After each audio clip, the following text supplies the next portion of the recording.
最近、テレビなどでもよく見かけるブルーインパルス。スモークで空に絵を描いたり、スリリングなアクロバットを行う姿が紹介されますが、ブルーインパルスとは一体何なのか。これから数回にわたり、シリーズ動画でお勉強しましょう。今回はまず、ブルーインパルスとは何ということを4つのポイントで優しくご紹介します。1時間目。ブルーインパルスって何？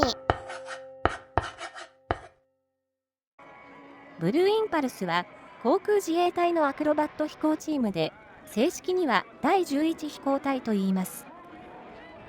宮城県の松島基地に所在し、全国各地の大きなイベントや航空自衛隊の基地で1年に1度開催される航空祭に出向き、展示飛行と呼ばれるダイナミックな飛行を披露します。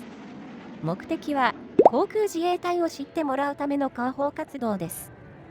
集まった多くの人に息を飲むアクロバット飛行や一糸乱れぬ編隊飛行を楽しんでもらい、航空自衛隊はすごいんだと思ってもらえれば大成功です。最近ではテレビで紹介されることも多く、知名度が急上昇。ブルーインパルスが登場するイベントには何万人もの人が押しかけます。特に普段航空自衛隊に馴染みのない地域では、初めて生でブルーインパルスを見る人も多いので、会場からはひときわ大きな歓声や拍手が沸き起こっています。2時間目。誰が鳴ってるの？あの飛行機は何？ブルーインパルスのパイロットは神業のようなアクロバットができ、イベントではファンサービスも行い、サイン会には長蛇の列ができるほどの人気者ですが、彼らは特別雇われたアイドルではなく、航空自衛隊の中から選ばれた戦闘機のパイロットです。約3年間ブルーインパルスで活躍し、その後はまた元の戦闘機部隊へ帰っていきます。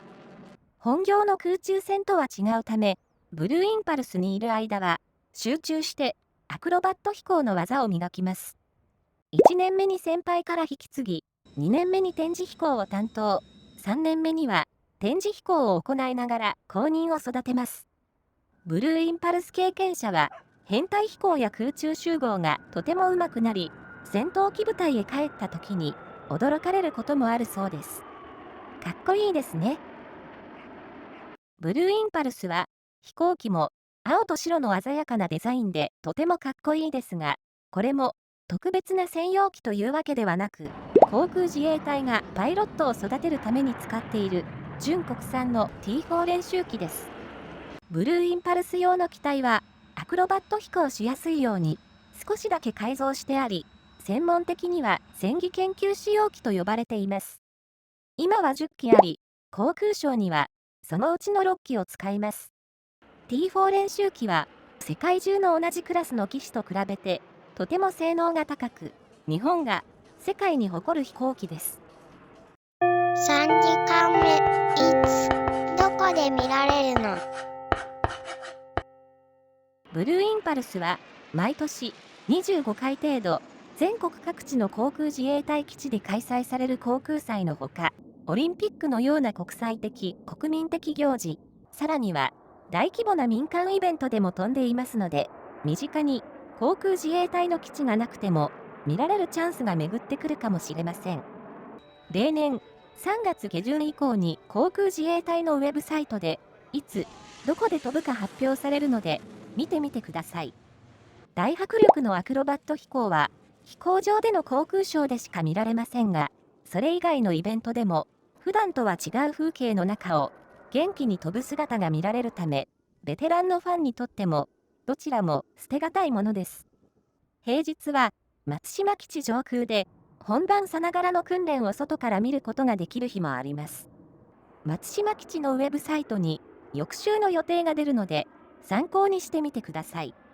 ただし、予定変更もよくあるのでご注意を。4時間目。ところで、その存在意義は？防空には直接関係のないアクロバットチームをなぜ航空自衛隊が保有しているのでしょうか？実は、この手のチームは他の国にもたくさんあり、その国の総合的な航空戦力を示す重要な指標になっています。まず、こうした戦わない部隊でも常に維持できること自体、その国に余裕があることを示しています。自転車操業の空軍では少し不安ですよね。次に、編隊アクロバットはとても難しいので、プロである外国の駐在武官が見れば、その国のパイロットがすごい技術を持っていることがストレートに伝わります。さらに、他国のチームもブルーインパルスのように、その国の国産機を使用している例が多く、これはその国の航空技術力を見せるためでもあります。このように、アクロバットチームをいつでも自国の飛行機で飛ばせること自体、その国の総合的な航空能力の高さを示しており、ひいては大きな抑止力になるのです。また、各国ともアクロバットチームを儀仗隊的なナショナルチームと位置づけている場合が多く、オリンピックなどの大規模な国家行事に花を添えています。2020年には、ブルーインパルスはコロナウイルスに対応する医療従事者へ感謝を示す飛行を行いましたが、各国でも同様の取り組みが行われています。このように、アクロバットチームは国の機関としてメッセージを発信するという重要な役割も担っているのです。ブルーインパルスとは何者なのか。私たちを楽しませてくれるだけでなく、日本の航空能力の高さを世界に示す、日本が誇るアクロバット飛行チームだなんて、とてもかっこいいですね。大空いっぱいに飛び回るブルーインパルスの魅力は、動画の小さな画面ではとても伝えきれません。ぜひ、航空ショーが行われる会場へ足を運び、その迫力を体感してみてください。きっと、大きな衝撃を受けることでしょう。次回は、ブルーインパルスが使い分けている7種類の航空ショーについて、詳しくご紹介します。